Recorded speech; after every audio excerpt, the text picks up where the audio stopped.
Well, with everything opening back up lately, or at least they're starting to roll back up, to open back up, I feel it's very important to point something out here. And that is that these companies that are opening up again, okay, it may be nice that you can go to your favorite restaurant or go to your favorite department store, whatever the case is. And it may be nice that you might be able to look for a job at this point and get some money coming in, but I want you to bear something in mind. This is how the owner class suppresses dissent. When they reopen after this kind of situation, when there's a lot of protesting, and this may be just be coincidence, okay, but really this is just my take on what's going on. I mean, if I were an owner and I were a little bit underhanded about it, I would definitely think about it this way, and that is that okay, we got protests going on, we got a pandemic going on, people have lost their jobs, they need money, so I'm going to offer them some treats and say, here's a little something for you. Yeah, you like that? Like a little job, a little bit of money? Huh? And you go, oh, yes, I need money coming in. I need a job. I need it. And then you take it, and before you know it, you're bogged down, you're overworked, you're run down, beat up, worn out, and you don't have the energy or the resources to protest. Think about that a second. If you're a business owner, you're an executive, you're a shareholder, you're thinking, how do I get the people to go back to work to make me rich? And that's part of how you do it. You know, you do it when they're desperate, and you do it when they're protesting or before you think they're going to protest, so that they won't do it.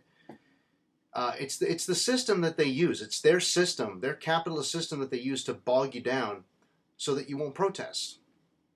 So as they're dangling these treats in front of you, just remember, you're out there protesting for the right reasons. They're trying to get you back to work for their own reasons, not to do you any good, to do them good.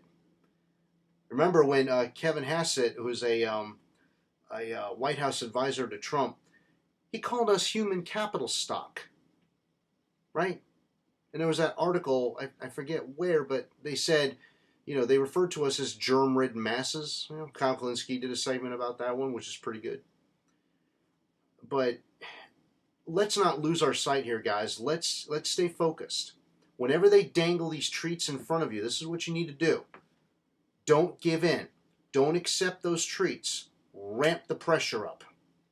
That's what you need to do. When they offer you a dime, you say, I want $1. And when they offer you the dollar, say, no, I want $10. When they offer you 10, I won't take anything less than 100. You get the point, right? Now, this is just a minor example, but what I mean here in the grander scheme of things is when they say, okay, we're going to reform things, they just give you little bits and pieces, tweaks around the edges. You say, nope, come on, guys. Let's go out. Let's increase our numbers. Let's ramp that pressure up on them. You get more people to protest. You get louder. Okay? And then they try it again. A little bit more to you. You get more people out. You get even louder. You see where I'm going here, right?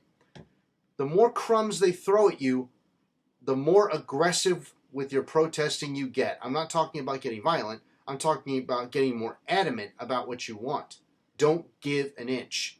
You give them an inch, they will take the mile. They've been doing this for decades. And the Republicans know this. The Republicans are masters at doing this to Democrats. Well, we need to do it to both parties. We need to ramp that pressure up on both of them. We need to show that we are tougher, that we are more resilient, that we are more determined, that we are more resolute than they are. So just remember, as things are opening back up, be careful of the booze they're feeding you, okay? They might say, oh, we're offering jobs, we want to give you wages, we want to make your life better and everything. No, they don't. No, they don't. They just want to make themselves richer, and they want to use you to do it. That's all that is. So just remember, we're fighting a system. This is not just about George Floyd. You know, we can expand this beyond police brutality and into something much greater, because it's an entire system that's kept us all down for so long. So all we have to do, every time they throw crumbs, ramp that pressure up. Keep it going. Keep it going no matter what they try. Because the more pressure we put on them, the longer it goes on, the more they begin to realize they have no choice but to do exactly what we want them to do and no less. And if they don't agree to that, well, we make it clear, like they did in Minneapolis to their mayor. We'll vote the bums out. Real simple, right? So keep up the good work, guys. I'm glad to see so many people out there protesting, and I'm glad to see so many people taking initiative. But I'm going to be impressed when I can't see the streets. You know what I mean? We need to flood them streets. We need to get to the point where we can't even see the pavement. Let's make ourselves heard. Let's never give an inch. Not until we get what we want, everything we want, no less.